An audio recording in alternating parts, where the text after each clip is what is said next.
León Gallery presents the Asian Cultural Council 2018 auction. 3 startling letters written and signed by Andres Bonifacio, father of the Katipunan and the Philippine Revolution of 1896, and now proof as first president of the Philippines.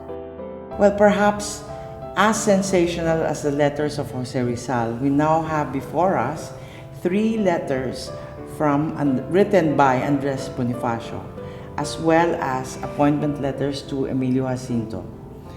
The entire collection comes from the legendary Epifanio de los Santos trove, who everybody would probably recognize as the man after which EDSA was named.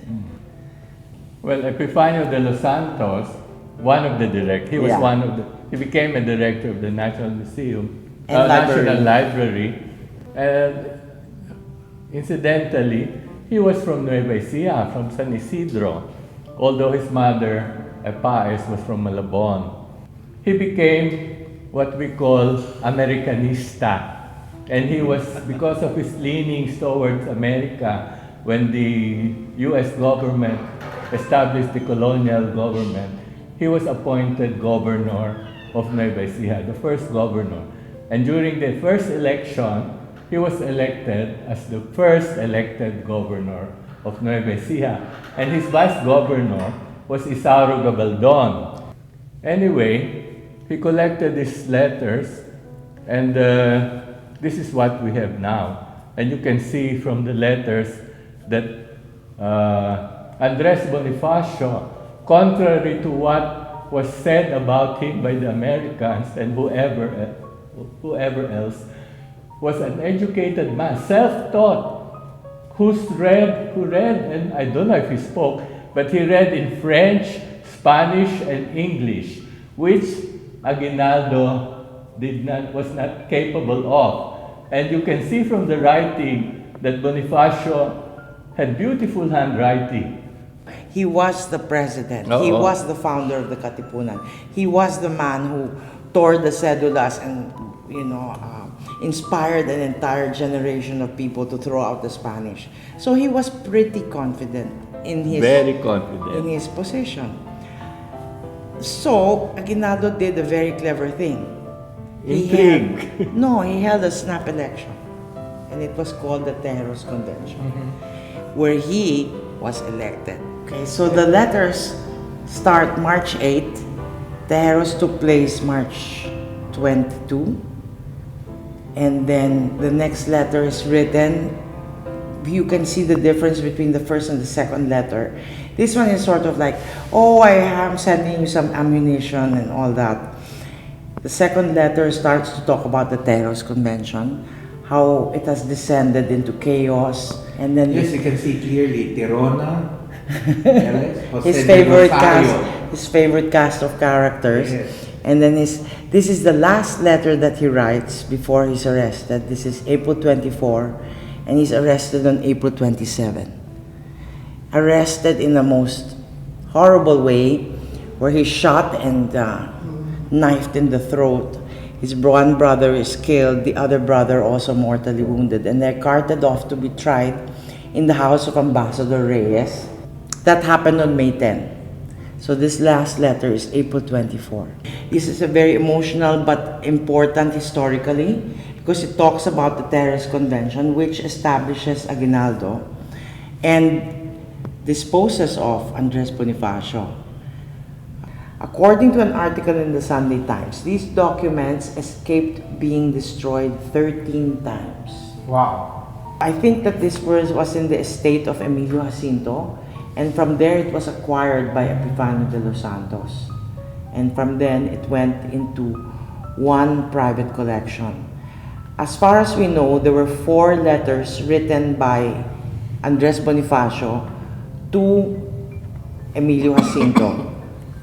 Of course, this particular document is one of a kind. There's never been a similar document discovered in any of the archives. So that the printed form and it comes with an envelope also addressed to Emilio Jacinto, Pinkian, kagalang-galing na General at Jefe ng Dakong Hilaga. There's also something extremely poignant and historically important about the dates of these last two letters. Apparently, the first letter, which discusses the chaos in the terrorist convention, is dated April 16. Then a gap follows at April 24 of almost a week. Bonifacio was kept in limbo, wondering if Jacinto had ever received this letter. He also wrote a similar one to Julio Nakpil at the same time. They went unanswered. He wrote a second letter recapping this letter, mainly because he was not sure that this letter had ever been received.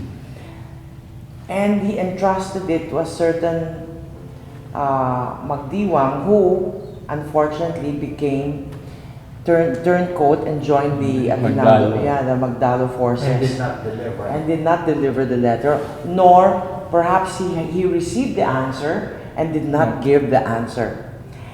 Therefore, Bonifacio was kept waiting in limbo in Cavite. If he had received the answer, he would have probably been able to leave and go to Manila before he was arrested. Some people say that these actions taken by Bonifacio, including this very one-of-a-kind appointment papers, sort of sealed his fate as far as Aguinaldo and his cabinet were concerned.